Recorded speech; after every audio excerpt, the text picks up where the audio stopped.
नमस्कार मंडळी, मी सरिता. माझ्या मिनी व्लॉगमध्ये आपले सर्वांचे खूप खूप स्वागत आहे.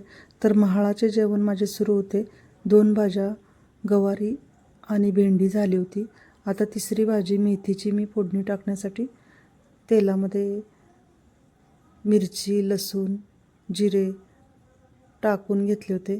त्यानंतर हिंग टाकून घेतला होता, मीठ टाकले होते आणि भाजी मेथीची सर्व धुवून चिरून शिजायला घातली होती. तर बऱ्याच प्रकार ह्याच्यात करावे लागतात. वडी असते, कढी असते, भाज्या बऱ्याच प्रकारच्या असतात. तर आमच्याकडे सांडगासुद्धा केला जातो.